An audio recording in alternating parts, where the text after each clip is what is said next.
What's up, y'all? My name is Ian Edwards, and welcome to the Soccer Comic Rant. Merry Christmas, happy holidays to everybody. And football, Premier League is back. We got Boxing Day fixtures. We got the day after Boxing Day fixtures. And we got New Year's fixtures. So World Cup is over. We're back to normal life. But we got two of the usual suspects. We got Neil Chakravarty. What up? How's it going?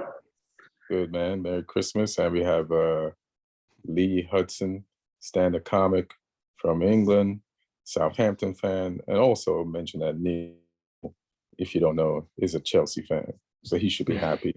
He got his Christmas gift the day after Christmas. Oh, 2 days after Christmas. So what did you ask when you first got on, Neil? No, I was asking, how's Christmas, guys? Because I know that was the last day any of us got to spend without having to worry about our football teams. I was already worrying at Christmas, trust me. I mean, Christmas is good, man, especially after today when United put in a 3-past farce, but we'll talk about it, but definitely enjoyed that. Yeah, I forgot to put these AirPods in before the podcast starts, so let's see if they work. Am I still on the screen to you guys? You're frozen, but yeah, I can see you. I'm frozen. All right, cool. You're back. You're back now. You're back now. Oh yeah, baby, I'm back. And you can't like I said, all the way into your head. Yeah, it keeps on moving. Like we like to keep it motion picture over here. But yeah, it was a good Christmas. Relaxed. Went and stayed in most of the day, and went and ate at a friend's crib. And everybody was supposed to bring like a $25 minimum white elephant gift. And white elephant is boring until people start taking other people's shit. And then it's fun. And like anybody who liked the gift that they unwrapped lost it. And that's the best. Like when somebody's like, they're like, you have to show everybody what is it? And this person starts describing it with glee, forgetting that, hey man, all that glee is gonna be wiped from your face. Yeah, you're just pitching it to somebody else. Yeah, you're selling the gift to somebody. Yeah. I got a $20 Would you end up getting Uber Eats card, and I just kept on. Cool. Whenever somebody said, "Remind me again what you got," I'm like, a $5 Uber Eats card. Then it would be $3. Then it'd be $2. So I think it's a $1 Uber Eats card. But yeah, it was fun to see people get their shit stolen. How about you guys? Mine was good. I went and went up to my sister's. My mum was there as well. It's up in the countryside, so just dogs running around and stuff. That was nice. Cool. Spent it there. Just literally went up Christmas Eve, left Boxing Day morning, and then we won't talk about anything that happened after that point. No, that's why we're here, man. What are you talking about? No, I got the shirt on. I always front up. It's I'm never ducking that stuff. But yeah, no, Christmas Day was good. It was nice to experience some happiness before the sadness. Apparently, the Southampton players had too good of a Christmas day to recover to show up for a Boxing Day. Say we played like we're full of turkey. Yeah. So where do you guys, Neil, what about yours? What'd you do? I just hopped over, like our neighbors invited us over. So, it was a pretty short jog. And then late night went to another friend's place, got pretty hammered. So I actually forgot Chelsea isn't playing on the 26th because, usually always play on Boxing Day, right? So I thought it'd be a good way to welcome back the Premier League by just being drunk till the time the games begin at 4 a.m. But so you wanted to be hammered for 4 a.m.? Yeah, because I know Spurs were playing first, but I've been missing. I haven't been missing Chelsea playing, but I've been missing Premier League football. So, but I kind of passed out around 3, so I missed first couple of games. Hilarious. You're in the right alcoholic state, but you weren't awake. Yeah. Yeah, so you're almost Premier League ready. You just forgot one minor thing, and that was to be conscious. Yeah, it'd been fun to have been up when Spurs were 2-0 down. Yeah, Spurs is doing that thing again that me and Lee were talking about in the clip that's up today. And it's like, and then United kind of did this on the ollie where we'd go down, but we'd come back and win the game. Spurs didn't come back and win the game, but they came back and tied and got a point versus, let me see who Spurs played in that first game, Brentford. But they went down 2-0 to Brentford.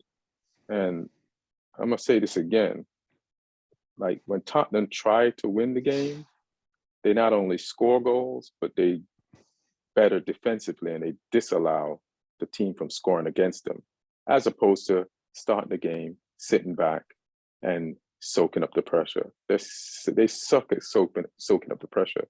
They always give up goals. Even though in this game, I feel like Brentford got everything right in their approach to the game. Like whenever a Spurs player had the ball, they would hunt that person down in packs. And whenever Brentford had the ball, there would be so much support for that player with the ball and passes available for that player. So they counterattacked in the same way that they attacked. Like there was always like suffocating the ball with it and without it. And that's how they got their 2 goals forward. But because Tottenham has quality, and all you need is a few instances of that quality to show up, which they did with Harry Kane's first goal, and that ball ricocheting in the box where Højbjerg got the ball and put it in the back of the net. And let me just say this: nothing makes me unhappier than seeing Højbjerg happy. I just don't like that guy. So him scoring and equalizing for Spurs was not.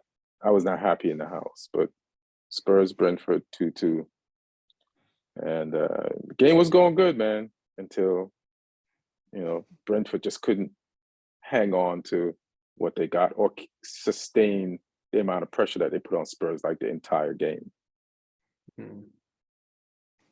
But I didn't want to start the podcast with that, but you just brought it up. So let's talk about. You want to talk about Chelsea or Man United first? We can go Chelsea first. The first game of the day. So go ahead, man. You should be. It was about the lineup. I mean, the lineup was a little. It's not completely unpredictable, but it's a little just interesting the fact that we've used like these wingers in the the inside forward positions a lot, but today they were playing as wingers, and so we had Pulisic on the left, Sterling on the right, Mason Mount playing the number 10 role, and Havertz up front, and Reece James was starting as the starting right back, which is a little interesting because he's coming back off pretty, I think a 2-month injury, 2.5 months injury. So, and you could just see like it was such a pleasure to just see him back because the team looks completely different with him. Like that amount of dynamism, none of our other fullback options have. Maybe Chilwell had it like when he was, before he got the injury last season. But it's been a while we've had that, but the sad part is that we might again not have it for a while now because he again picked up a knock around the 60th minute. So it's almost like you have a defender curse, and only if your defenders are over 30 will they be safe from this curse. Any defender, Marcos Alonso, Azpilicueta, Thiago Silva, always fit. None of them get injured. But you have a Fofana or Chilwell, James, and whoever, unless you're Cucurella, you know, looked Fofana good. came back. Even he was out for like almost 2.5-3 months, right? He came back. They played that friendly, I think behind closed doors against Brentford. After coming back, a lot of players were back from the World Cup, and he got injured again in that. So now he's gone for another month or so. So yeah, both Fofana and Reece James came back from injuries, and they're promptly injured again. Yeah, So man, yeah, that's cool. it's not looking good. But the team played really well. I was really surprised to see Thiago Silva after, the dude is 38. He started every game of Brazil's campaign, and then he's back and he's starting the first game again. But he was good. He made one mistake which could have led to something for Bournemouth. But apart from that, he's really good. And he looked like he might be injured at one point as well, but then he was seemed to limping. rally. He seemed to rally and then come back though. Yeah, I don't understand, because he was limping like I think around the 15th minute or so, like very early on, and then he just kept limping through that entire half, and then he came back and he didn't limp after that. Like, so yeah, but the front four, all those combinations were working really well. Thiago Silva is like when parents talk about cars, they don't make them like they used to. Like, the old TV, you could just hit it on the back and it was just, all right, let's go, turn me on, let's watch some shit. Yeah, that is Thiago Silva, and it's bizarre that he's the guy who's the most available. And it's good to see the front four. I think Raheem Sterling, he had a really good game. Mason Mount had a really good game. Havertz had a good game. Pulisic had some good patches. Right. I still feel he should have had that penalty and he should have had that goal. He was kind of ruled out because of a foul on Havertz, but I thought that was a 50-50 foul by Havertz. But it is what it is. It's good to see them getting starts as wingers, though. Yeah, like which penalty? The one where he actually took the shot when he's on the left side of the field, or the and then there was the goal that he got that they took away because of Havertz. Yeah. So you think he should have got that penalty when the guy grabbed him? I've seen them give penalties for lefts, but it has to be like a kicking offense. So this guy grabbed him. Clearly, like compare that non-penalty to the penalty in the what other game was there? Oh, what game? There was like this weak ass the West Ham's penalty versus Arsenal, considerably weaker. To this one that wasn't called. And I feel like the same, the ref gave a similar thing, but it was a foul outside box, it was a free kick. But he didn't give this one. And I feel like if Pulisic had, I think the fact that he took the shot, it becomes easy for the ref to say, oh, the contact was not enough for him to not take the shot. It didn't impede him.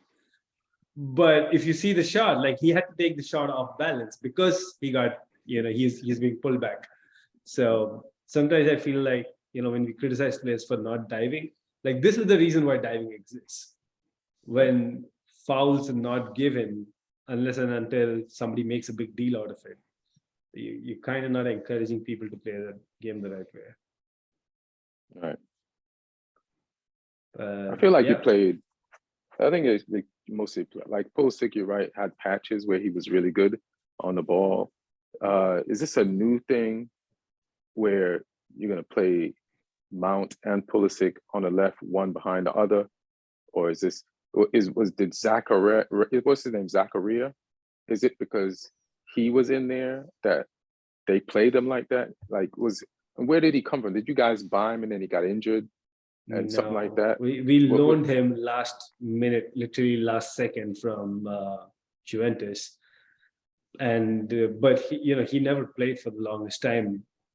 He was just a couple of games before there's this Champions League game just before the World Cup where he got a chance and he did well. He scored a goal actually, and since then he's had another game, and now this is I think his third start. So. Yeah, I mean, he helps. Like, we need that physical presence in midfield. And the fact that Mount is playing more as a midfield, as a central player right now, I think that's a good sign. He's good in those half spaces. Sometimes managers have kept playing him as winger, And obviously, Right. he's not a winger. Like all the things that you think are the best qualities of a winger, he doesn't have those. So then his performance is not consistent. So I actually am really happy to see him more in the central midfield role. But he really Yeah. suited that role today as the number 10 because Yeah. he had license to go and create 2v1s with Pulisic, go and create 2v1s with Sterling. He was getting close to Havertz as well and linking with him. So yeah, he really looked like he enjoyed that role today. Yeah, and he's a good defensive player, and he's better. You know, it's tough when you have a player that can score goals, but then he doesn't score a winger amount of goals. Yeah. But he does his defensive work. So, you know, maybe him being back there and then Pulisic having more confidence that he'll start. Well, I just think for Chelsea, the players who are going to be up front need the confidence that they can have a few bad games until they get consistent. It's like they changed, both coaches that you had this year changed it so much, and you just need to like make a decision. I've been thinking about Chelsea. They need to make a decision and then ride it out for a little bit to see if these guys can really do it.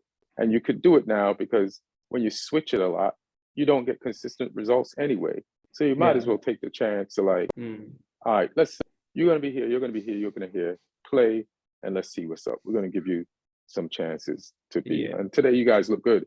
The World Cup break and what you guys did during the World Cup break, definitely, like, you guys look sharp today. Yeah, I feel like that stayed for like around the 60th minute, but then I don't know if it was just the fact that Reece James went off or generally the fact that the World Cup wins are finally trying to play an effect. Like in the last 30 minutes, we were very ragged. Like Bournemouth are having a lot of chances. They were literally like bypassing our midfield. And I think Potter waited too long to make the subs. He should have realized that these players, they're not there to play 90 minutes today. Lee, do you think he's being overcritical? Does Neil know that Bournemouth has football players too that were in the World Cup, or that they can actually play some football? That's why they're in the Premier League. You don't just get in the Premier League. I mean, Bournemouth didn't really have many at the World Cup. But I mean, I think it's natural that happens in a game as well. Like Bournemouth realised they needed to go for broke and try and get something out of the game. Chelsea had they'd kind of secured the game, but they were almost like they were just trying to tick over rather than push themselves. And that's when they got caught out a little bit with, like Neil said, they started looking ragged. And I agree, the changes could have been made earlier. You know, if you bring on someone like Aubameyang, he can really stretch defenses and like he'll worry defenders. Defenders all of a sudden thinking about, okay, we don't want to leave too much space over our shoulders because he'll be running into that. And I think, he would have probably been a bit better coming on earlier than he did. What minute did he actually come on in? I think the 82nd. But they were standing on the sidelines for 10 minutes. I don't even know if it was the ball Potter's fault. Like, this is crazy. Yeah. It was the longest substitution in the history of substitutions, pretty much. Let me have a look. 82nd he came on. So I think he's the sort of player you should have maybe brought him on around like the 60 something, early 70s maybe, and just give him like a good 20-30 minutes because like he didn't go to the World Cup as well. Like he must be itching to play some football. So I think they tried to get him in the 60th minute, but he's standing on he's standing on the sideline so much. He's like, hey, can I warm up again? We might on a side note, the fact that he spoke about defenders, it looks like this guy from Monaco. I've been trying to get his name right, but I know I'll butcher it. I think it's Benoit Badiashile. I don't know. What am I doing? Sounds wrong. I don't even have the name in front of me, but it sounds wrong, and I like it. Badiashile is the way I am reading it right now, but I could be wrong. He's a centre back who apparently it's very close to us getting him, because we apparently wanted Guardiola from the Croatian guy. But I think the price for him is like 100 million or something. So we're going for 100 million. Yeah. Get out of here. Who is he with right now? Leipzig. Come on, Leipzig. That's the price. That's the sell-on price from the club that buys him from you. But you can't. they're pricing these players like houses. Like in LA, right? Like they'll sell you a house, but they won't sell you. It could be a tear down, but they'll sell you the house at the price after you do stuff to it. After you do stuff to it. Like this is what it's going to be when you. No, it's worth this right now.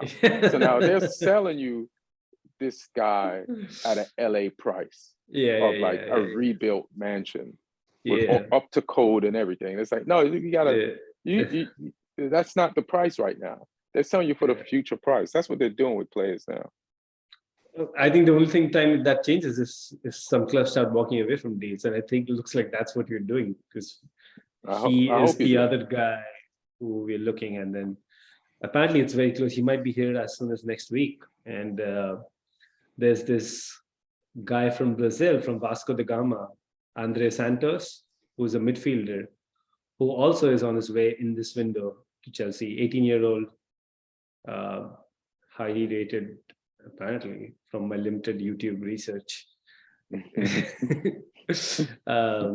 So he's also apparently coming. And then there's another guy from, I want to say, Molde in Norway, Fofana, the Davide Fofana, who's a striker, forward, him, and then Mukuku from Dortmund. Yeah, you guys are buying. Nkunku's not till the summer. No, Leipzig, that's Nkunku. This is Mukuku from. Mukuku, the teenager. The teenager, yeah. So, I mean, apparently a few of these deals might happen, because now with all these injuries, the fact that Kante is potentially out till March, Broja picked up an injury and he's out for the whole season. So, I think some of the things that we are planning to do in summer, we're kind of, our hand is forced to do them in this window itself. Damn. I feel like you guys are going to be in breach of financial fear. I'm actually, I'm no mathematician. But I'm like, how is this possible? Yeah, I have no clue how's this possible. Like under Abramovich, I knew exactly what we were able to do, and we kind of always treaded that fine line. But with the way it's going under Bowley, I don't really understand how is this actually working. Yeah, I don't know how y'all are doing it, but yeah, good luck with your math over there. We'll see.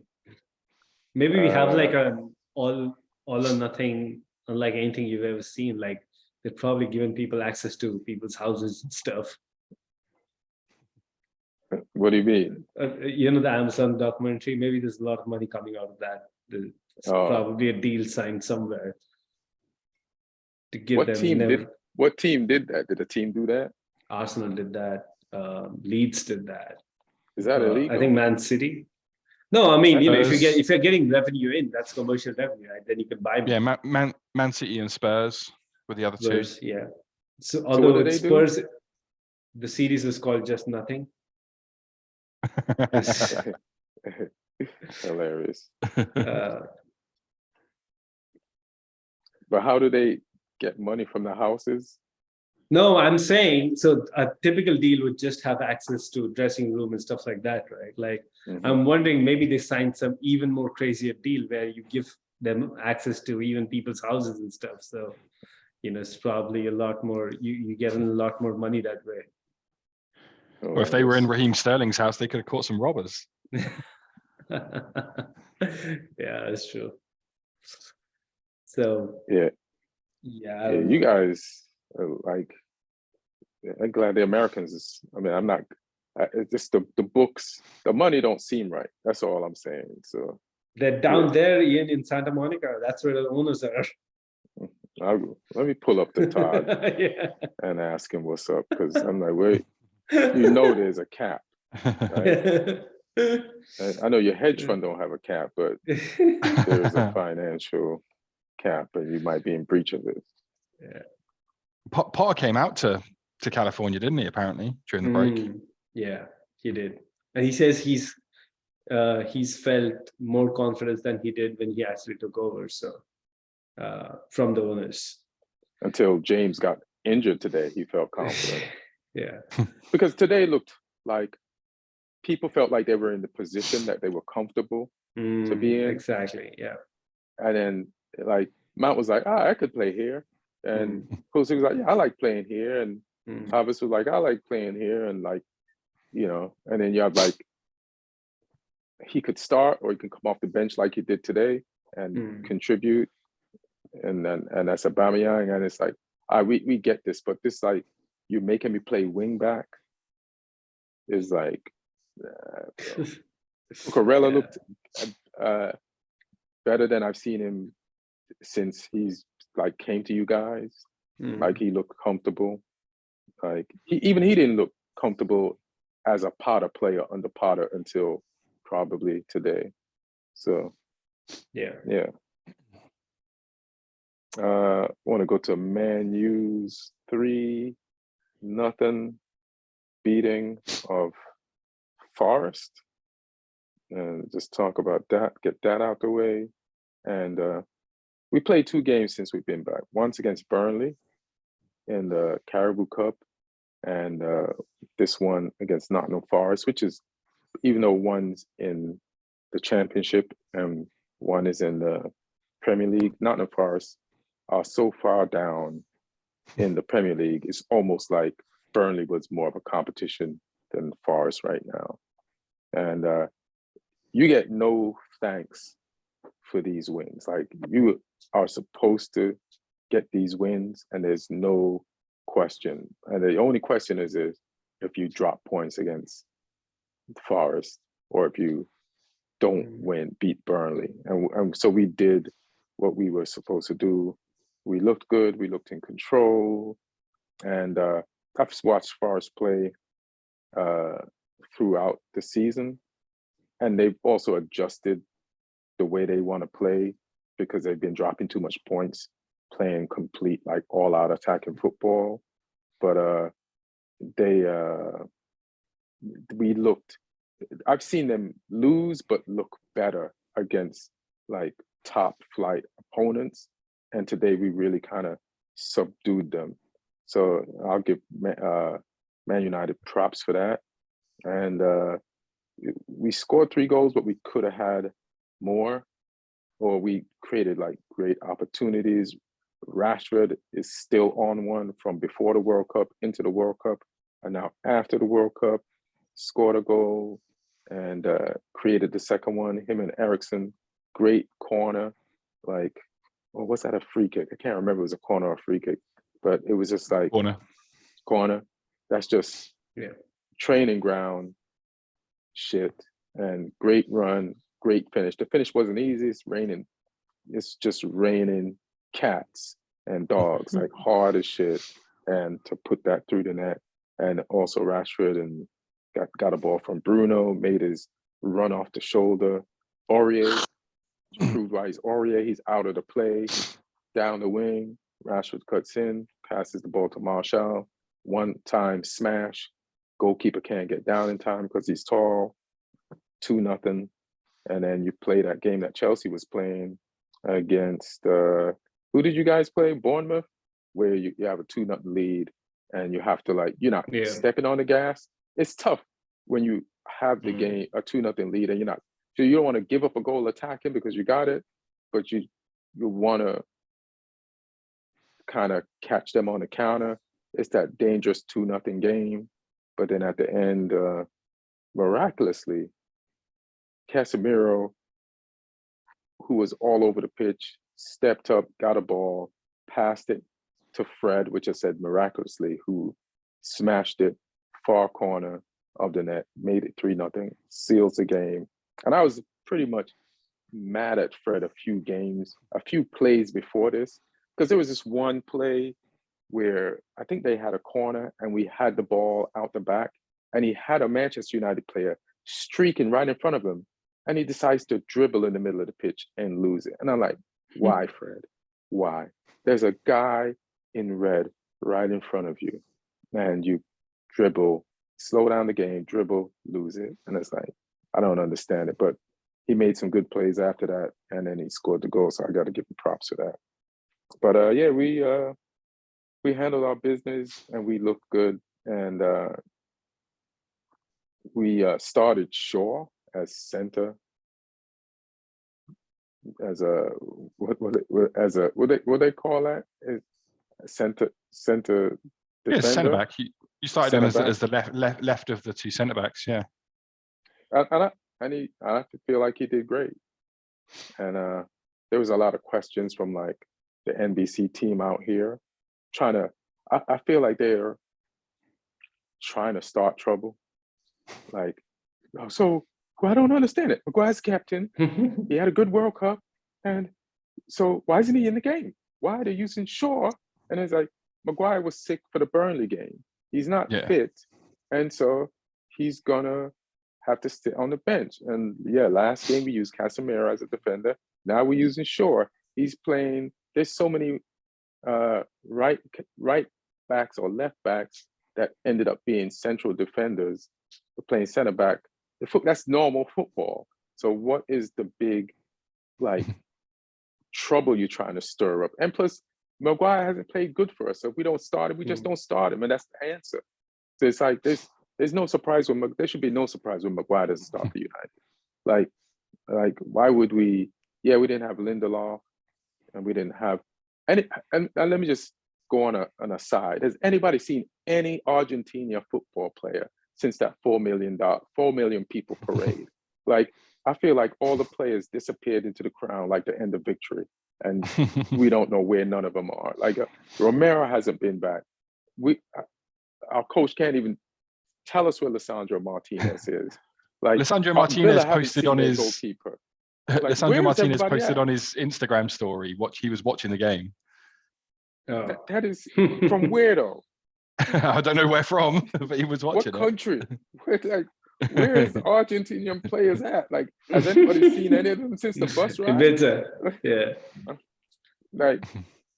Like the French players are back. I know they lost. It's a different experience. You have to go celebrate.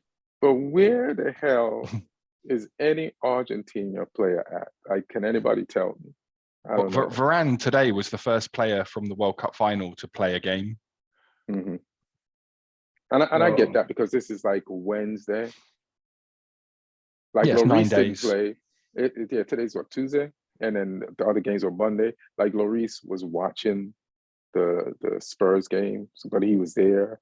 And yeah. But yeah, has any Argentina started anything? Or no. Yeah. So we'll see if we'll see what happens tomorrow when City plays, and if that kid Julian Alvarez is back. I'm really curious, like how long this party in Argentina is going to last. Because if it's going to go on, I might go over there and just join it for a little bit. Might as well, as a once in a lifetime thing.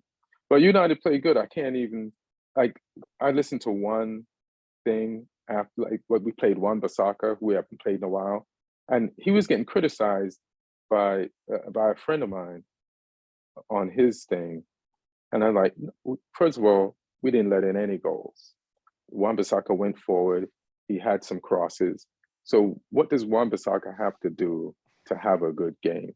Like sometimes when you cross the ball and people don't get to it, and he defended well, and he drove the ball up the field sometimes. I feel like once you don't like a player, he has to do something amazing for us to start liking him. But having a But I was about to say, I just feel like he was fine. Yeah, I was quite impressed with him today. I thought, especially the first half, he was hitting the overlaps. He was getting balls out from Anthony and from Eriksen out to him quite well. He was hitting the underlaps as well, like cutting inside and making those runs through the defense. And yeah, like his crosses, I think one went into a good area and got cleared. One, he went to the far post and Rashford tried to bring it down and get a shot away, which got blocked. And then Malacia hit the rebound and the keeper saved it onto the post. So yeah, that was some of the most attacking football I've seen him play. Obviously, he did against Burnley, and he showed today. Like, it's clearly something he's been working on and trying to fit into the team with, which it's good for you to have another option there apart from Dalot, because you need a deep squad if you're going to try and make the top four. You need players that can cover different positions and have more than one option in position. So yeah, I thought he had a good game. He did what he needed to do defensively. Like I say, he got the clean sheet. So yeah, I don't know why people are criticizing him. If they are, it's I thought it was a pretty solid game from him. Like the attacking thing as well, he's not going to be perfect at it. It's a new side of his game that he's trying to develop. So I think he's absolutely fine with that. Sorry, something just came on. Yeah, I was trying to find like the lineup, and then something came. Also, yeah, you don't know. I agree with you. Also, you don't know what Dalot's frame of mind would be now that his pal Ronaldo's not here. So it's good to have Wan-Bissaka up and fit and firing. Man, that feels like a low blow, bro. I'm just gonna ignore that. Well, what did you have to make of that? I really love that song that the United fans came up with about Ronaldo. Did you get a chance to hear that? I heard it in like the Burnley game, right? Right, in the League Cup game, yeah. Yeah, he deserves that. That's stick. That's banter. Like that's banter. I think that's the perfect way to end this entire thing. Because I mean, they're still gonna love him, and years from now, he'll get celebrated, just like Arsene Wenger got celebrated when he came back this weekend on Monday to the Emirates. But you can't say all that stuff and the fans be like Ronaldo's expecting the fans to be stupid and to not realize that he's throwing tantrums, he's affected the team negatively, and that he wants us to believe he's been playing that great. And then if you respect the fans, you're gonna respect that we know what's up and that this is wrong. So no, it's not happening. So you get this song. And that's how we can't give, every fan can't give a press conference to Piers Morgan. So this game, that Burnley game, was our press conference to say, hey, this is how we feel about your interview. No matter how much you said you love us and you love the fans, that doesn't track, and here's the new joint. And it wasn't really, I think the lyrics of the song are really nice because it isn't really saying, it's really cussing Ronaldo out. They're still calling him Ronnie. And he's saying, the fact is that we don't care about him. He doesn't care about us. It's time to move on. Yeah. So he deserves that song. A friend of mine was watching the game. He's a United fan. I play soccer with him some Monday nights. He's like, did I hear them like switch the Viva Ronaldo song to use it for Garnacho today? But I didn't hear that. That'd be fun. Yeah. Like the body's not even cold yet. It's been 3 weeks, bro. It's been a whole World Cup. Everybody's what did you guys think of Arsenal versus West Ham? Arsenal 3, West Ham 1. I just have beef with that penalty, and that wasn't a penalty, 100%. But besides that, go ahead. Arsenal did their thing. Yeah, they were solid. They played good football. Saka just picked up where he left off. He was a menace.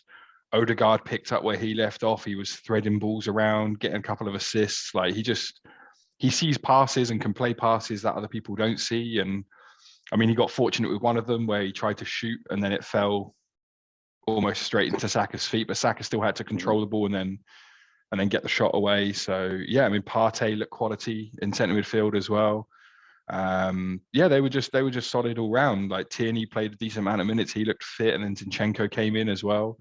And Ketcher stepped up. Like the way he rolled Kehrer for that goal, and then the finish across the keeper was cold. He's wearing that number 14 the same way. A lot of people in the past have. Obviously, Henry was the big 14 when he was there, and he'd have been proud of that goal. It was he stepped up. So that's the challenge for Nketiah while Jesus is out. I don't think Arsenal are going to buy a centre forward. The Mudryk deal looks like it's happening from Shakhtar, so he'll come in. He's a winger. So it doesn't look like they're going to go out and sign a number 9. And obviously, Do you Martinelli think they should? I mean, I don't know the severity of the Jesus injury. It might be they said when it first happened 3 months, and if you know at least 2 or 3 weeks of that have passed now. So it depends how quickly he'll come back, because you don't want to necessarily sign someone and upset the balance of the squad when things are going as good as they are. Because Martinelli can play there as well, so they can move Martinelli into the middle. And if they have another winger coming in too, like I don't think that will. I think if they sign a winger and a centre forward, it might be a little bit too much, but. I don't know. It's a tough one because Nketiah, like he stepped up today. I really like him, and if he keeps playing like that, there's no reason why he can't be their number 9 in the interim until Jesus is back fit. Obviously, Jesus does more. Like from what I was watching, and like Nketiah, he works hard, but Jesus does a little bit more for the team. Like his link-up play is a little bit more advanced. His press is a little bit more advanced. But you know, Nketiah, he played and he scored. So. If he keeps doing that, I'm pretty sure Arsenal fans will be happy. And he's got the ability to. It's just the consistency with him. Can he do it week in, week out? It looks like he's going to get a run of games now, so he'll get that opportunity to. But yeah, I mean, like I said, I thought Arsenal looked they looked good. Like it was always the big question mark after this break was, were those teams who were in form going to be able to carry it on again and pick up where they left off? And I mean, a few teams have, like Newcastle did. I'm sure we'll speak about them later, and Arsenal, another one who. And United today, like you were saying, United, they looked like they hadn't really missed a beat. They were playing well before the break. They're playing well again, and same with Arsenal. And West Ham are tricky opponents as well. Like they were missing a couple of players, like Schumacher was out, and I can't remember who else it was. Is it the right back? Do they have Pac? Is it Paqueta who they have? Paqueta played, yeah. He played. I think it was Zamaka.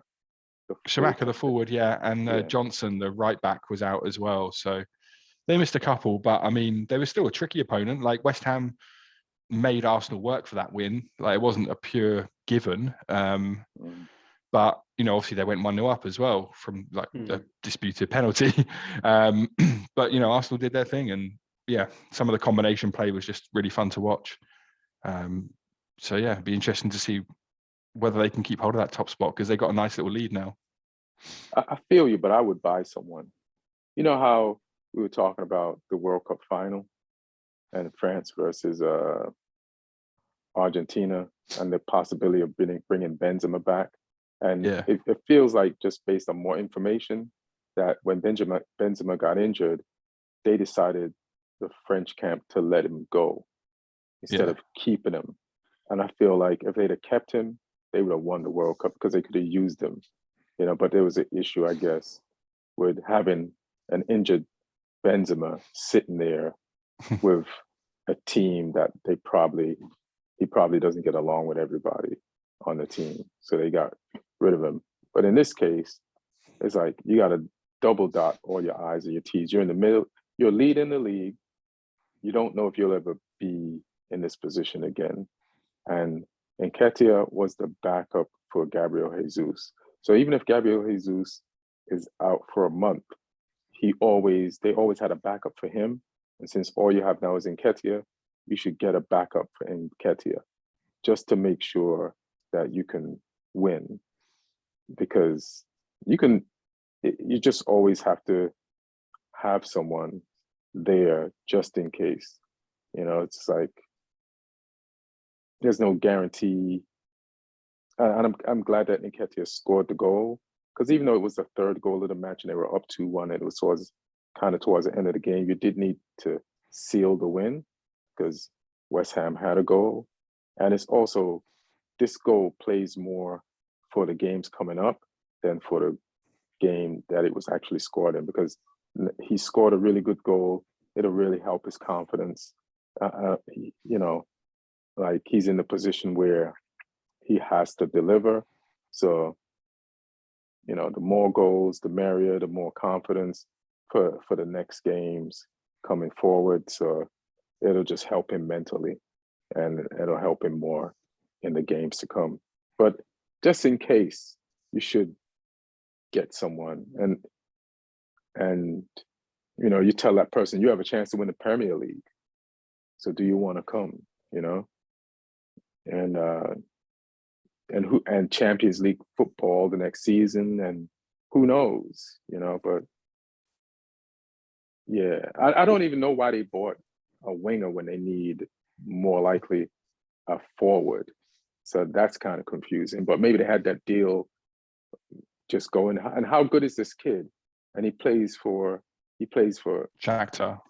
Shakhtar, right?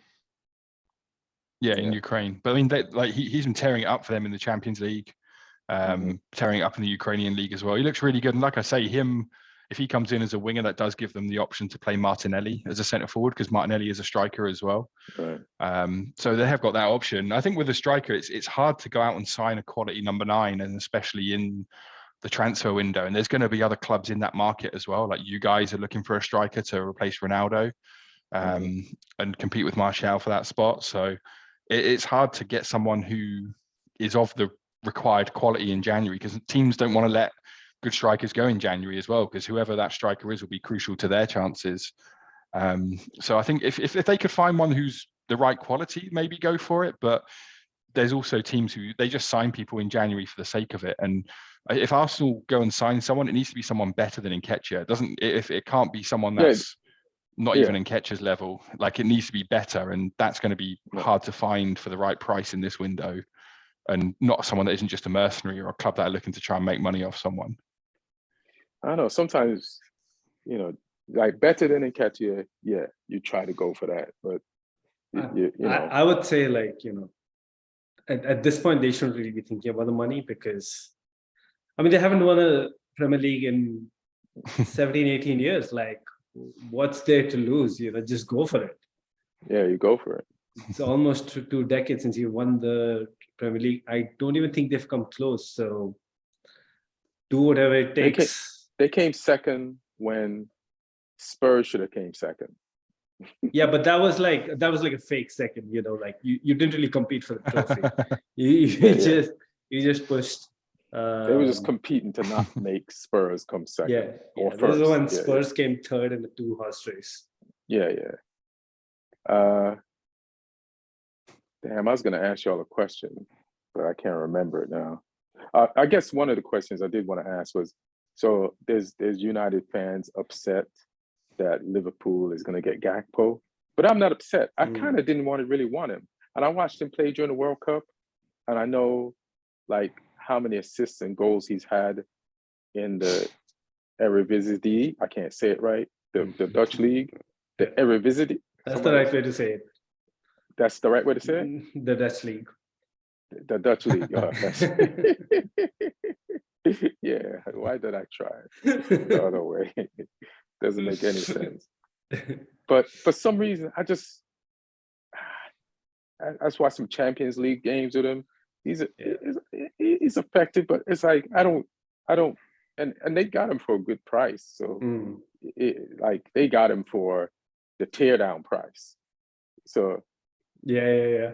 But I feel like we can do better somehow later on without rushing it. But I think he suits their system a little bit more, because Gakpo's not like an out and out number 9. He's not like an old school number 9, which I think is more what you guys need. Like Gakpo will almost be like Firmino was for them, where he'll drop deep and he'll create space for the likes of Salah, and if Nunez carries on as a winger right now, to come in off the wings and occupy that zone. Because he's not like, although he's a big guy, he's like 6'2". He doesn't play like a target man or a leading the line, playing on the last shoulder kind of striker. So he'll probably suit, like I say, he'll be like the new Firmino for Liverpool, whereas I think he'll fit in their system better than he would at United. I think United need a proper penalty box striker number 9. Right. But yeah, I mean, we'll see. Like you say, I think it's 32. Is it 32 million or 37 million or something? 37, and then with some add-ons. Which was the price? Yeah, for a player who is age, especially as well. 23 years old. Yeah, pretty decent price, good price, but like there's Man United fans in mourning right now, and I'm like, I feel like we want to buy everything. The fans want to buy everything. They don't think about money. They know, like, listen, we're in the middle of a sale. We don't know who's going to buy us yet. You can't just buy people that the new owners don't want. And I know there's a timing thing, but we got a good coach. We have a decent bench. Pellistri played for Uruguay in the World Cup. He's our player. We have him. We could use him. You know, like from what I saw of him in the World Cup, I'm like, he could play in the Premier League a little bit. You know, So we'll see. We're getting lucky with some academy players coming through. We have Ahmad. He's playing in the Champions League, in the Championship, and he's doing really good, I think, with Sunderland. He scored like a bunch of goals. Like, we have people. Like, you know, it's not like as desperate a situation where we have to like necessarily go buy, but we just like our fans like to buy, you know, like they don't want to, that other team that's a threat to get the player. Meanwhile, we just get excited about buying. Like, well, that burnt you with Ronaldo, though, didn't it? Like, the only reason you signed Ronaldo was to stop City getting him. It wasn't because you needed or wanted him. And I wonder how that turned out. You know, so yeah. What do you guys think of Liverpool's show up against a team they should have beat? Who did Liverpool play? Villa. I mean, it's a difficult Villa, but go ahead. Yeah. No, it was a pretty crazy game because Liverpool won comfortably at the end, but Villa could have had a whole bunch of goals themselves if they were critical. So, but obviously Liverpool, you know, the presence they have, like people like Mohamed Salah, Trent, they like, especially in that first half, they were totally at it and they really made it count. And they created a whole lot of chances too. So yeah, Villa could have, you know, given them trouble. But then if Darwin Núñez, like, I mean, he had a shocker of a game. If he had even a half decent game, Liverpool would have won comfortably, no worries. So yeah, I think it's a good thing for them that Núñez misfired so badly and they still, you know, got the result in the end. I spoke to Lloyd and he said it looked like Darwin Núñez and Ollie Watkins were in a competition to see who could blow the most chances. Because either one of those guys on either team could have won that game for their team. Luckily for Darwin Núñez, they did win the game. But yeah, he did blow some open chances. And it was like, it's almost also the competition to which one of them could be more offsides. Like, guys, stay offsides. And they were only burying the chances where they were offside. And like, if they're onside, then they're not burying their chances. So yeah, and it was a pretty open game. It was a pretty entertaining game to watch. Yeah. Who do you guys have tomorrow? And we want to talk about Newcastle because they're back to business. Yeah, they're are getting we afraid of them yet? Right now. Huh? They're getting very annoying right now because the drop off just isn't happening. Nope. So yeah, I mean, you know, from a Chelsea point of view, I really don't see how we get top four with all of this happening. So like, I keep waiting for the drop off to happen, and it's just like every match week they are consistent. They are getting those 3 points. Because the way they're in the top four now is different than other teams are in the top four. Like when the season starts, a team like Newcastle would be in the top four and then be sliding out of it slowly. Yeah. No, right before the break, they slid into it. Like they ascended into it, not was slipping out of it, you know, just because teams aren't settled at the beginning of the season. Like, they're settled and they're getting better. And they're doing this where just players have just improved, like, beyond their value. Like Joe Linton has improved beyond his value, or maybe he's playing at his value now because he's there originally as a forward. But then Almiron is like, the goal that he scored. And first of all, just to give Bruno Guimaraes the credit for getting the ball over to that wing and that move, and then getting the ball to Almiron, and then his multiple moves with the finalizing of the move with the ball in the back of the net. And it's like, there's nothing but Jack Grealish memes on Instagram right now. Every time Almiron scores, nobody's ever going to let Jack Grealish forget what he said about Almiron.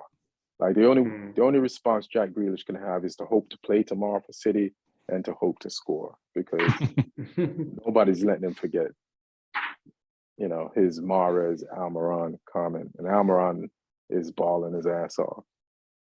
It's one of the most bizarre disses anybody has ever given. Like randomly he just picks out Almiron. Like it's nowhere related. Like what is going on with the City celebrations? He just brings up Almiron for no reason.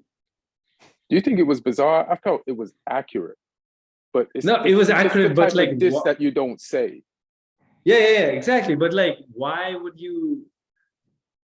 I mean, it's something that I expect a fan to say on Twitter. Yeah. In like, not even in the first couple of a drunk fan instead of a drunk player. Yeah. You'd expect that to be the 20th comment. Like nobody comes out of the gate that hard. You know what that means? They've been watching Almiron non-highlights the whole. I don't know if they watch him for fun. Or they do watch him for fun. They watch him. Definitely. They used to watch him for like when they, watching like preparing for a game against Newcastle, because he would start these runs and not finish them and not get the shot off, or the shot would be terrible. He'd be off balance. He'd be going too fast to control himself. And now he's learned how to control his speed and his determination and put the ball in the back of the net. And he's danger, man. I mean, that must have been like last season must have been the biggest joke in that City dressing room, because yes, that's what it seems like. Because it's not just the fact that I can still buy the fact that if Grealish and John Stones or somebody was making that joke, but literally Bernardo Silva, who's not a native English speaker, he gets that joke when he hears it, which means it's been going around the squad nonstop all the time. It might have been going around the league. yeah. It might have been a league-wide player joke. From those good old days before Newcastle had any Saudi money. Yeah. If that's what it took to kick his career into gear, then I mean, Newcastle fans better be hoping some more teams start mentioning him, because I mean, he's having the season of his life right now. Yeah, I want Jack Grealish to make fun of some of our players. Bring it on. Please do. Get drunk. Let's get him some drinks. And let's have him making fun of players that we need to step up their game. Because shit. You know those restaurants or bars where you can go, you can pay money for the waitress to be rude to you. Something like that. Like pay Jack Grealish some money. Yeah, those customers basically just need to go to a sex dungeon. Yeah. There should be a sex dungeon in the bottom of those restaurants where if you haven't been insulted enough, you could just take it to the physical level, because that's basically what you're asking for. That's some Wall Street shit. Yeah, but do it in a nice way. Don't let everybody know how bad I am. What do you guys think about Leeds Man City tomorrow? Who do you want to win, and who do you think is going to win? I mean, it's City, isn't it? I mean, and I kind of want City to win as well, just because I want that title race to be. I want that title race to be close between them and Arsenal. And also, I have Haaland captain in my fantasy team and Cancelo in there as well. So I need some points from those two guys. I mean, I think everyone has Haaland captain, or most people do anyway. So I don't think I'll really gain anything from that. But I mean, Martin has De Bruyne and Haaland. So I have Cancelo and Haaland. So a clean sheet and Cancelo getting a goal or an assist would be nice. What do you think, Neil? Yeah, I mean, Man City. It seems like Man City should have that. I didn't realize. It just shows how long I haven't paid attention to the Premier League. I didn't realize Arsenal is actually 8 points ahead with a game in hand, ahead of City. Well, that's if you ignore the team that's in second place, because second is Newcastle now, right? Yeah. But that's how much disrespect. You don't respect Newcastle yet. You're still looking, even though Man City's in third, you're looking at them as in second, because you don't believe Newcastle's second. But they're second, bro. This is bizarre. Yeah, Man City's third. That's just crazy. Yeah, I mean, it's just because they didn't play yet, but Yeah. I would love for our American coach to get a win tomorrow and to, kind of like help him keep his job. And I'm excited about seeing Leeds play again. Like one of the most exciting teams before the league took the break for the World Cup was Leeds, and is it Summerlin and Brendan Harrison and just all their players and just the enthusiasm and the energy that Leeds puts into a game is bananas. So I feel like they have a shot. They just have to be smart. Like Man City is like dope offensively, dope street smart wise, and like Leeds has to know when to, like, if they get a lead, they have to know the point in the game when they have to just kill time and stop like attacking like ants and chill for a minute. So we'll see.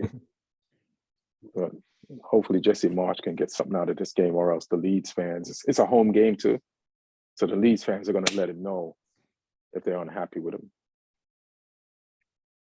What do you guys like most about the Premier League being back now? Nothing about it at all. Does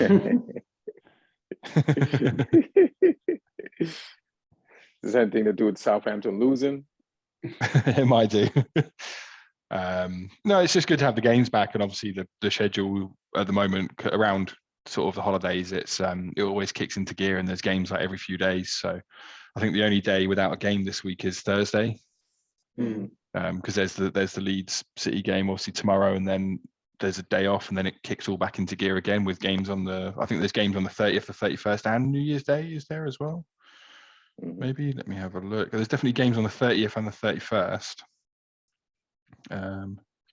Did we talk about Southampton's game? And then we haven't. No, we don't need to. And you're not going to remind me to talk about them, are you? I mean, I can talk about it. I've watched it back twice, so I watched it live and I've watched it again. So, I mean, first of all, like, we were bad, and secondly, credit to Brighton, because Brighton under De Zerbi, like they took a little while to get hold of his methods, because obviously he's different to Potter. He's similar in some ways, but he's also different in other ways. He's a lot more of a sort of fundamentalist, but the players have really bought into what he's trying to do with them, because they had like 70% possession against us for the whole game, and it wasn't that we let them have the ball. Like, we tried to press them high, and they still had 70% possession. Like, our press there was a lot wrong with our press. It wasn't that good. Like, Ward-Prowse was up pressing with the centre forward, and that just left holes in the midfield, and Brighton were very good at circulating the ball to manipulate the press, and they were finding players in between the lines really well. Like, Lallana was getting on the ball really well, and their fullbacks were attacking well. Stupinan on the left did really well. Mitoma was running the channels as well. Solly March had a really good game for them. So Brighton turned up and they played so well. Like, they just wanted to dominate the ball. They circulated the ball really well. Colville looked really good at the back for them. Neil will be happy to hear. He looked very comfortable in possession. I was going to ask. That was going to be my question. Yeah, he was very comfortable in possession. The one thing I would say with Brighton, though, is that they were very open in the transitions. So when we had the opportunities to counter, we looked like we could hurt them, but the problem was we had no quality. Every time we did get that, we either played a shit ball forwards, or we did get the ball forwards and then we were just wasteful with it. So we could have hurt them more there. But yeah, I mean, Brighton were very good. We were just, like I say, we were just bad. We left too many gaps in between our units for Brighton to find little pockets of space and get the ball into, and then to exploit us. I like our goalkeeper Bazunu, but he was terrible. The first goal from Lallana just went through him, and that puts us on the back foot, conceding early for a goal like that as well. So he should have saved that. He was at fault for a goal against Lincoln midweek. So I don't know if maybe for the next game, we got Fulham away on New Year's Eve, I don't know if Alex McCarthy will come back just with some experience, maybe, because Bazunu's like 20 years old, so he might need to be taken out the firing line, because he's conceded 2 very soft goals in consecutive games now. He was gonna cry out there, bro, when them goals went in. That's how young he is. Yeah, and like I say, he might need to just be taken out of the firing line for a little bit, because if he plays against Fulham and he fucks up again, like that could kill it. I know it's going to hurt him to come out the lineup, but it depends what we're trying to do, because he is very good with his feet. He's got some really good attributes, and he did make a couple of good saves in that game. But the goal especially the first goal he let in, you can't be letting a goal like that in at this level. Like it fucks the team up, conceding like that. And obviously there's other players who are at fault for that as well. The second goal was just a terrible own goal. Perro couldn't sort his feet out and just basically gave it to them. The third goal, you have to hold your hands up. Solly March just hit it top corner, but players didn't get out to him. They let him cut inside on his left foot, and they knew he was going to do something with it. And no keeper in the world is saving that shot. He went back towards his goal, to the right, down to the point in the middle of the pitch. It was like the bullet that shot Kennedy twice. His movements. Yeah, I mean, someone should have got in there, and because when a player who is left-footed and plays on the right cuts inside, you know they're going to do something, and no one got close enough to him to stop him from doing that. So that was a defensive fault there. I mean, even the penalty we got, we didn't score. I know we got the rebound on it, but Ward-Prowse is normally quite solid on penalties, but even that he had to stick it in on the rebound, and that was nothing more than a consolation. But we need to be much better if we're going to get anything, and we need to be much better if we're going to get out of the relegation zone. We're lucky it's quite tight down there, and there are some other teams who are in poor form, so we can, we can do it. But we've got Fulham next, which is a tough game. We've got Nottingham Forest is one of our first games in January as well. That's our next home game is Forest, and Forest have only scored 1 goal away from home all season. They only really look good at home, Forest, so we need to get something there. But Fulham away is going to be tough, because Fulham obviously are riding high. I know Palace had 2 players sent off, which kind of affected the game, but they've got confident players. I've already put Mitrovic in my fantasy team for next week. 8th. So yeah, they're top. Yeah, like I said, I've put Mitrovic in my fantasy team next week already. I'm fully expecting us to have a hard time against them. So, Andres Pereira as well looks good for them. So they're a solid team. So next week will be interesting, but we need to figure shit out quickly. And maybe it's a message to our board as well that they need to go spend some money in January, because we essentially signed children in the window. We went out and we signed kids. We signed 19, 20-year-olds, and some of them have got promise. Some of them are good. Like Edozie has got promise, but he's not really a proven Premier League player yet. Bazunu has promise, but he's shown that there's something, he's not quite up to it just yet. Lavia has probably been the best of the lot, but he's injured right now. So we might need to go out and spend some money on just a little bit of experience in the window to try and shore this team up a little bit, maybe. But I mean, it's a good thing for this result to happen now, and not, the first week after the window, because it gives the owners maybe a kick up the arse and a wake up call to say, if you want to keep this team in the league, you can't just sign kids and hope that they have big resale value. Like, that's a money making scheme. But do you know what loses you money is getting relegated from the Premier League and losing out on that fucking Premier League TV money. That's, that's a big money loss. So sometimes you need to, speculate to accumulate. And if we want to stay in this league, we might need a couple of additions of real Premier League quality to keep us in it, not promise and sort of unproven young players. Because some of them, like I say, some of them will step up, some of them won't.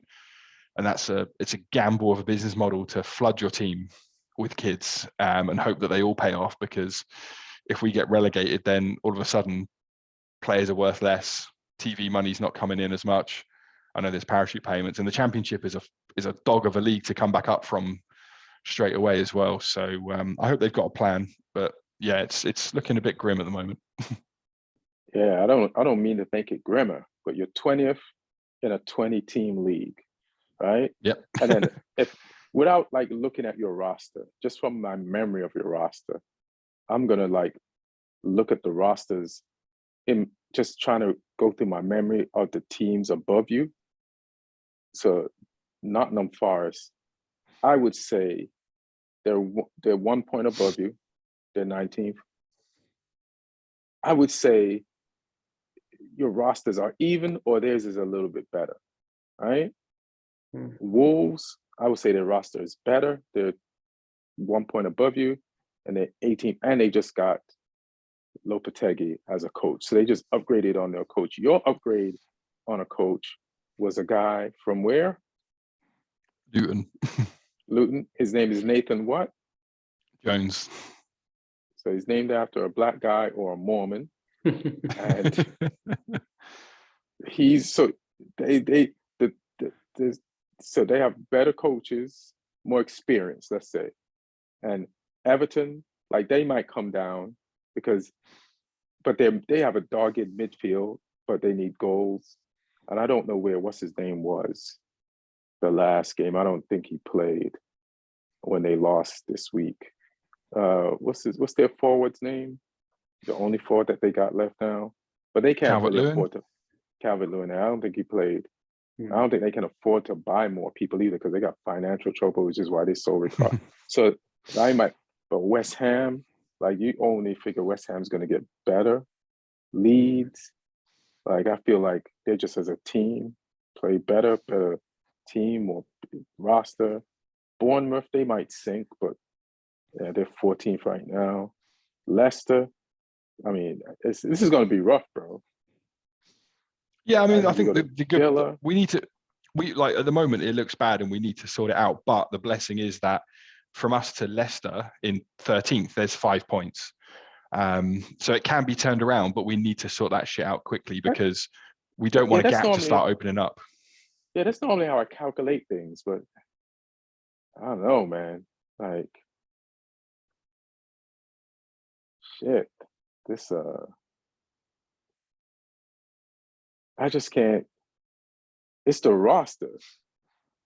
Yeah, that's what I mean. We need to go and buy people. Our squad's too young and inexperienced, and the ones who were good for us in previous seasons aren't quite stepping up to the same levels this season. Like Ward-Prowse doesn't look as effective this season as he has done in the last couple of seasons. And I don't know if that means there's too much weight placed on his shoulders because he's having to carry a lot more of the can than he was when we had a more experienced team.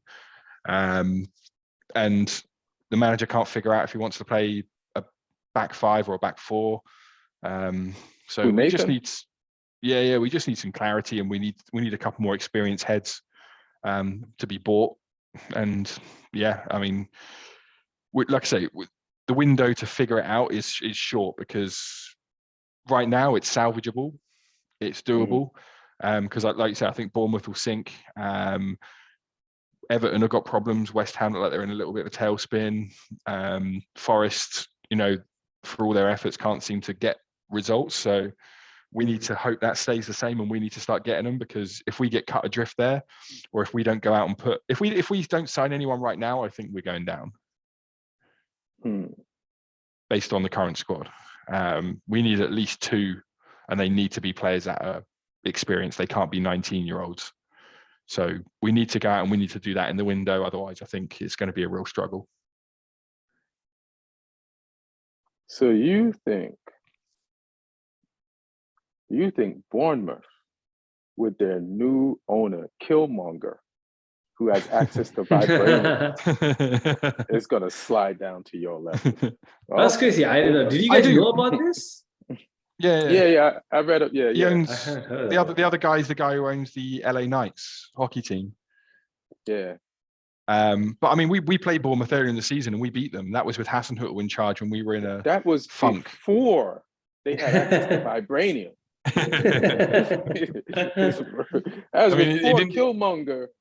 It didn't do shit for him today. True, but that was against Chelsea. Like he left he left early today as well. I saw him. They followed him with the cameras. He went to go get vibranium. I don't think you understand, bro. No, I mean, even if they sign it, I don't know who they're going to get in the window. I mean, they might sign some game changers, but from what I saw of them, like I say, we went to their place and beat them when we were in poor form.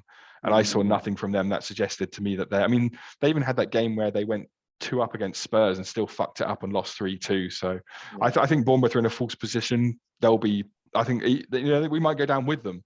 Right. But I think Bournemouth will go down this season. All right, man. Let's see if Killmonger or Creed. You think Creed is gonna let his team go down without a fight? No, I think he's going to be like he was when he was the kid in The Wire. I think he's going to get smoked. That's what's going to happen. Man. Whatever. So you feel like he's going to get Fruitville Station. All right. I can't remember what was his name in the Y. He was the kid. Was it Pookie or something? He was. Let me have a look, because I remember he snitched. He snitched, and they smoked him in the Wire. So you feel like you're going to give him stitches. Let me have a look. What was his name? No, Wallace. That was it. Wallace. Mm-hmm. He was Wallace in the Wire, and they killed his ass. So that's what's going to happen. Bournemouth are going to be Wallace. They're not going to be Killmonger. They're going to be Wallace. He was younger then. He's Creed now. Have you seen? But he's young in football. This is his first time in football, so he's Wallace. He's Wallace in football. He's Wallace now. And, he's going to go through his Wallace period. That's it. He's going to get gunned down. And we might be going with him, but I think Bournemouth are going down. Same could be with us. We'll see. This is going to be interesting. Top of the table. Let's just see. Let's just run. So Arsenal's up top, 40 points with 1. Newcastle's second, 7 points behind with 33 points. And Man City, maybe they'll move ahead tomorrow with a win. Or if they tie, they'll be tied on the same amount of points with Newcastle. So would that make them still second or third? We'll see. Tottenham's fourth with 30 points, whatever. Man United is fifth for the game in hand. We got 26 points. Liverpool is sixth with 25 points. Brighton Hove is seventh with 24 points. Fulham, man, strong showing this week. Beat the shit out of Crystal Palace, even though Crystal Palace had 2 red cards. 22 points. Chelsea, 21 points. Chelsea, 9th. It's 24. So I think we're 24 now. No. Why isn't this thing? Maybe let me press the search bar. Update this thing. 24. My bad. Let me see if all of these were right. Yeah, that was the first one they didn't update. So 24 points today. Yeah. It's still weird to be Chelsea to have 15 games in and 24 points and plus 2 in goals. Yeah, and this is like, because I think this is the first win in a while. Like I think we had like 4 games, 5 games we didn't win, and there were mostly all losses. So it's you were one of the teams that I picked to not be in the top 4, but I didn't expect you to be down here. But we'll see. I mean, hopefully you weren't right for your sake about Reece James. You know how much he changes your team and how much he adds to it. Hopefully, who's your other right back now besides Aspilicueta? No one. He's a right back. Loftus-Cheek has played wing back in the past, right wing back, but even he's injured with an unknown return date. So and then you don't want to go back to that wing back system because it wasn't really working. Yeah, I mean the wing back system, I think it's very it requires everybody to be at their absolute 100%, and this is not a team that is at that level yet. So especially if Zakaria can play as a DM, because the biggest problem why we have to end up doing 3 center backs is because we don't have a reliable DM. But if Zakaria can be that guy, then maybe we can use the 4 at the back more often. Right. Well, good luck to you. I guess we'll pod again on Thursday and figure out the games coming up for New Year's. Any last words? Anything y'all want to get in?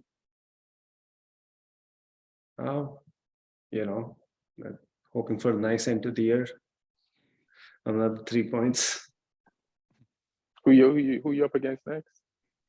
I think we play Nottingham Forest on New Year's Day. And then we play Man City back-to-back in the FA Cup and the league. Isn't that weird when that happens? It's good test, though.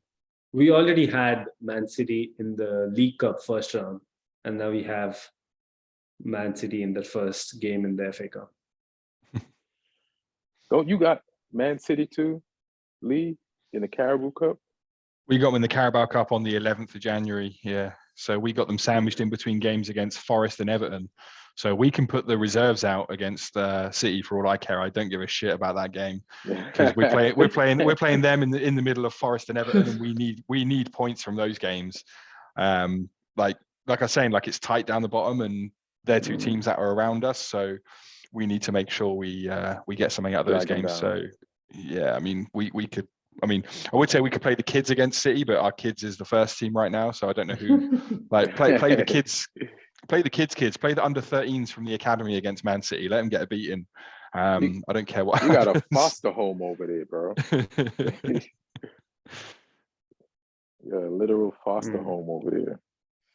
But our next 5 games in the league, just looking at it, are Fulham, Forest, Everton. We're home to Villa and then away to Brentford. Like they're all games.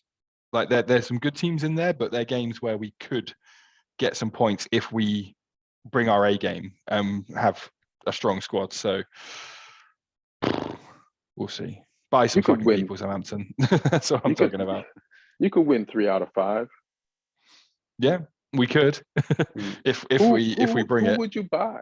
Who would you buy? Like we need a centre forward. Specific names or but you I don't know specific names. I mean the chairman or the director of football, sorry, Rasmus Ankerson, who was like one of the masterminds behind getting Brentford to the Premier League. Right. He's like renowned for his scouting expertise. He needs to show that shit now. Okay. Because I mean, obviously it's fucked us up a little bit as well. The guy we brought in to head up recruitment got poached by Chelsea. Cheers, Neil. And he's not even gone to like.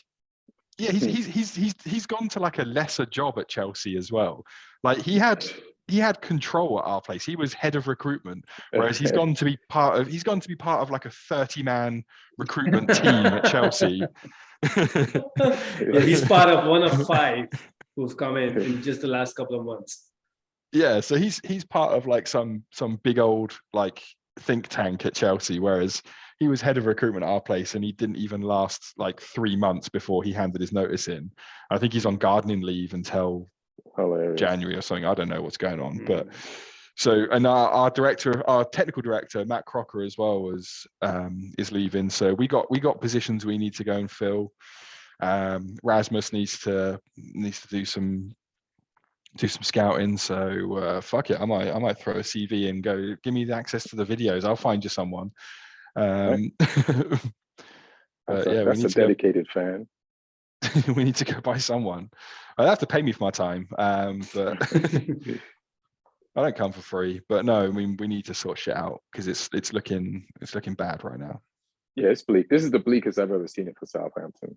Like normally you look at Southampton, you see, all right, you could see they have players that other teams want to buy. Like I don't even like normally. Like Ward-Prowse is just pretty much it, so that's not good when you don't have players that other teams in the league would want to buy at this period of time to help them stay up. I mean, the two of the players we have that other teams would want didn't play on Monday. So Bella Kotchap, who's come back from the World Cup with Germany, I mean, he didn't play a single game for them, but he was on the bench. Whereas I would have expected him to start, and Lavia is injured as well, the centre midfielder, one of the kids who has actually looked good from the jump. So hopefully we can get those guys back soon, and then if we can add 1 or 2 more experienced heads as well, like I say, it'll be looking better. But yeah, I don't want to bring people down too much. Let's move on. Oh, you're not bringing me down. I'm fine. Oh yeah, you guys are good. Both your teams won today, so.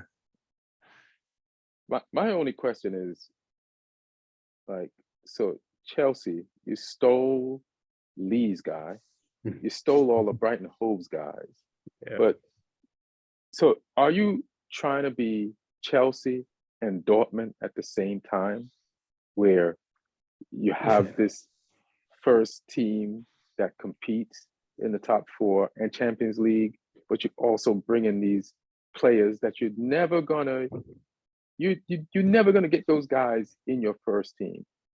But you're going to do that for years anyway. So you just up that part of, and then you're going to sell them again, like, and loan them out again. So, 'Cause- I mean, 'cause- obviously these are early days, right? We don't really know how the ownership, we don't have a lot of data to go by. But I would think the idea would be to do what we did in the early 2010s. You know, there was a period of 2010 to 2013 where we bought a bunch of really high quality youngsters from around the globe. You know, David Luiz, Matic, Hazard, De Bruyne, Salah, Courtois, Lukaku, Oscar. We bought all these guys from all over the world, and they were scouted before they made it big. It's just unfortunate that a lot of them actually we didn't really use them. You didn't trust at them. Chelsea. We didn't trust them at Chelsea. Some we did, some we didn't. So I think the idea is right now to do the same thing, but this time take that one step forward. And we actually have pathways for all these players to be meaningful contributors to the first team squad. I don't believe that. I mean, yeah. I mean, there's no way to believe this way or the other, right? Because we don't really know what this new era at Chelsea means. Like, we don't have a lot of data to go by.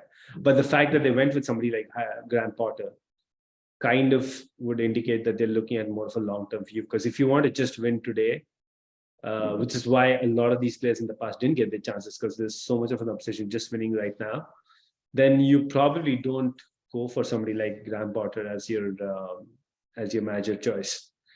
So, you know, let's see. And like a lot of these guys who we've gotten, so we got this guy from Leipzig, right? Christopher Vivell, he's the technical director.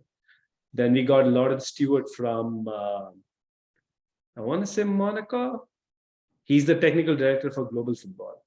And then we got Paul Winstanley, who I think is from Brighton. Brighton. Yeah, he was the head yeah. of recruitment there. Right. So he is director of global talent and transfers. Then we got Lee's guy, Joe Shields, who's co-director recruitment and talent. And then we got Potter's old guy, Kyle Macaulay, who's his assistant recruitment guy in Brighton. So he's now going to be basically the link between the coaching and the recruitment team. Yeah, he's like an analyst. I've done a coaching course with Carl before. Oh, okay. right. Cool. Yeah. I remember you mentioning that. Yeah. Yeah, out in Sweden. Yeah, he's very smart. So, and on top of all of that, we actually had. It sounds like you're trying to build a dope under 23 team. Yeah. So basically, you remember, like our head of academy, right, Neil Path. He got a promotion, so now he is essentially not the head of academy. He's got a more role as like a senior, something to do with the first team squad. I'm not able to remember the exact title he's gotten, but he's not just an academy guy anymore. So there's essentially 6 guys that's the team that has come up that have been built up to handle things like player recruitment. Yeah, I feel like this plan is gonna hold you back for now, but it'll pay off in the future. But I just don't believe in your fans' patience. Like they're not trying to. Yeah, so I agree, but like issue. Also like what I mean, the fans, unless things go really bad, right? I don't think fans have much of a role because I mean, if you can get rid of that ruthlessly, somebody like Tuchel, who was universally loved, I mean, among Chelsea fans, then I don't think keeping the fans on board, something like this is a big priority for you. We'll see. We'll see, man. Yeah, we'll see. I'm not. I mean, what's the noise right before the World Cup on you guys being in 8th? Oh, everybody hates Graham Potter is a fraud. He's a fraud. He's a fraud. He is. Why did we go from Tuchel to this guy? It's like when Prince Charles went from Diana to Camilla Parker Bowles, like, you know, Oh it's snap! Oh damn! Jesus. it's not looking good for Graham Potter. Like even with that haircut, I don't think people are really buying into him yet. But you Not know, not even with the upscale professor haircut. yeah, exactly. It's not happening. So, but I think the only way he turns people's opinions around is by results. So, you know, let's see. Yeah. He looks like a professor who sleeps with his female students. That'll That's probably what he get him looks some like. street cred. All right. Yeah, we'll see. There's a lot of we'll see situations. Like even United's in a we'll see situation where we got external shit and like Yeah. our internal stuff should be settled. Yeah, but fans are going in on the Glazers because we didn't buy, but we spent a lot of money. You know, it's like let's see what we got. So I'm not tripping off it, but we'll see, man. We want to get top 4 this year, but I didn't believe we'd get top 4. So if we finish in 5, I'll be happy, but other people won't be. So you know, we'll see, man. We'll see that this Newcastle being third really has like cemented a fear that you know most top 4 teams or the top 6 had of like somebody breaking in from the outside and making it even more complicated when 6 people were trying to get 4 spots. Now this Newcastle thing The 7 people. is and it's legit too. That's what it feels like. Wait till they get their Saint Maximum going. He ain't even a part of this yet. And I mean, the way they're going, it seems like every window is their squad is only going to get better. So there's another window coming up. So Newcastle in late January is possibly going to be better than the Newcastle we've seen all season so far. Well, the thing is that seems to be motivating their players as well, because every player on that team at the moment is like, you don't need to replace me. Like, I'll show you how good I am. Like, don't replace me. I'm doing it. Everybody's lining up for that Saudi money.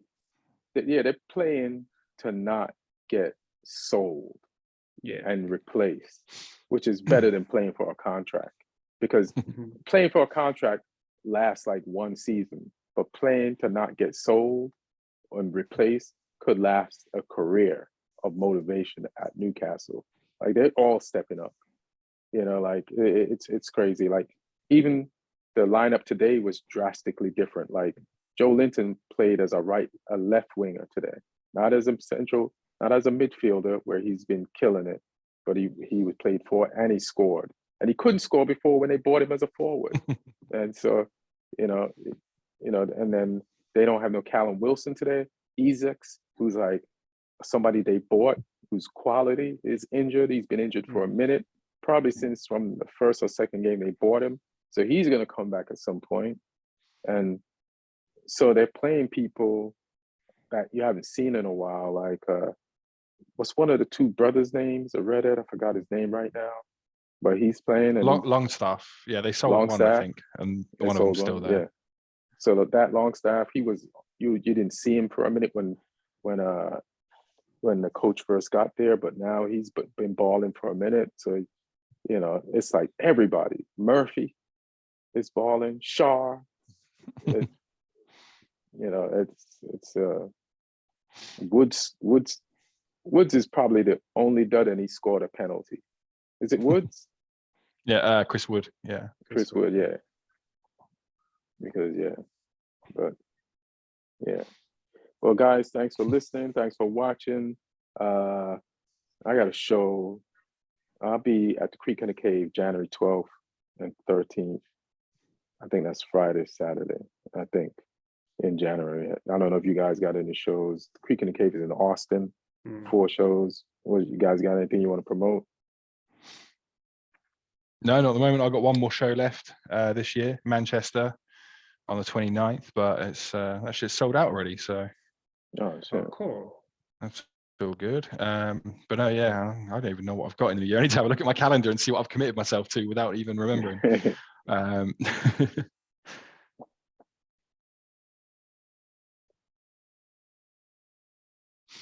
Yeah, I don't know what you got, Neil.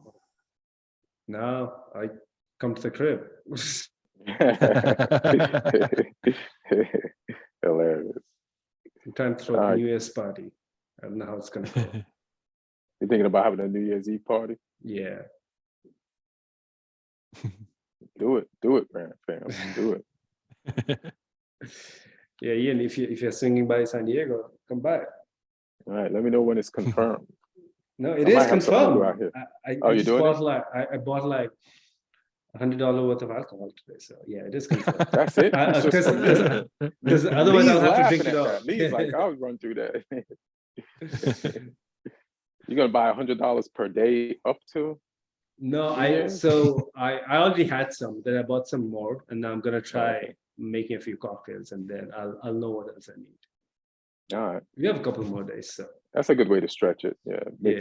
Mix cock. Yeah. That's cool. All right. Thanks for the invite. yeah. Now I have two things to do. I got options. Yeah. Everybody, I guess we'll be back Thursday before the New Year's, but Mm. enjoy yourselves out there. Continue to have a Merry Christmas and one love, y'all. Peace.